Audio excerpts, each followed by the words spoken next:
দেখেছি যে প্রশাসন আসলে আওয়ামী লীগের বিচার নিয়ে অতটা আগ্রহী না। কেন আগ্রহী না এটা আমরা জানি না, কিন্তু তারা আগ্রহী না। এবং সেটার সুবাদেই আমরা দেখতে পাচ্ছি যে কিভাবে দিন দিন আওয়ামী লীগ আরেকটু মানে আগের চেয়ে আস্তে আস্তে শক্তিশালী হয়ে উঠছে।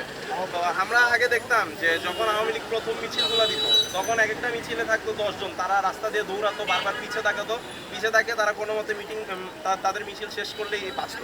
কিন্তু এখন আমরা দেখতেছি তাদের মিছিলগুলো দিন দিন লম্বা হচ্ছে, সুসংগঠিত হচ্ছে, এবং তারা যে আগে ভয়ে থাকতো সেটা থাকতো না। আমরা একই সাথে দেখেছি যে আমরা যখন প্রথমবারের মতো মন্ত্রী জুনায়েদ আহমেদ পলক কিংবা হচ্ছে যে শাহজাহান খান এদেরকে ধরা হয়েছিল, তখন তারা নিজেদের ইচ্ছাতেই রাজসাক্ষী হতেও রাজি হয়ে গেছিল বলে আমরা শুনেছিলাম। কিন্তু তারপরে আমরা গতকালকে দেখলাম যে আমাদের চিফ প্রসিকিউটর যিনি আইসিটির, তিনি বললেন যে আসলে এখন তারা হুমকি দিয়ে বেড়াচ্ছে, তারা পুলিশকে নির্বংশ করে দিতে চাচ্ছেন, তারা হচ্ছে যে জিয়াউল আহসান পুলিশকে হেলমেট ছুড়ে মেরেছেন। তো এইভাবে আস্তে আস্তে এই আওয়ামী লীগারদের কিংবা সাবেক কথিত ফেসিসদের সাহসের উৎস কি এটা আসলে আমরা জানি। আমরা দেখতেছি যে কিভাবে আস্তে আস্তে প্রশাসনের মাধ্যমে কিংবা হচ্ছে রাজনৈতিকভাবে আওয়ামী লীগকে আগের চেয়ে সংগঠিত করা হচ্ছে, পুনর্বাসন করা হচ্ছে। তো আমরা জানিয়ে দিতে চাই যে এখানে আমাদের বাংলাদেশের প্রচুর মানুষ এখন প্রাণের সংখ্যায় আছে।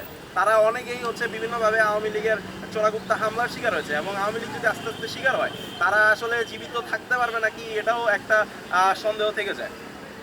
তো এই অবস্থায় আমরা মনে করি যে এভাবে আসলে অন্তর্বর্তীকালীন সরকারকে সময় দেওয়া উচিত না, কারণ তারা যেই জনগণের ম্যান্ডেট নিয়ে আসছিল সেই ম্যান্ডেটের মধ্যে আওয়ামী লীগের দ্রুততম সময়ের মধ্যে বিচার এবং তাদের রাজনীতি বন্ধ করার ব্যবস্থা করার কথা। কিন্তু এখন যেহেতু হচ্ছে না, আমরা আজকে একটা ফর্মাল প্রসিডিওরের মধ্যে দিয়ে যাচ্ছি, আমরা একটা স্মারকলিপি দিচ্ছি, কিন্তু আমরা জানি যে আসলে এটাতে কোনো একটা লাভ হবে না, কারণ এর মধ্যে আমরা অনেকবার চেষ্টা করেছি কিন্তু কোনো লাভ হয় নাই।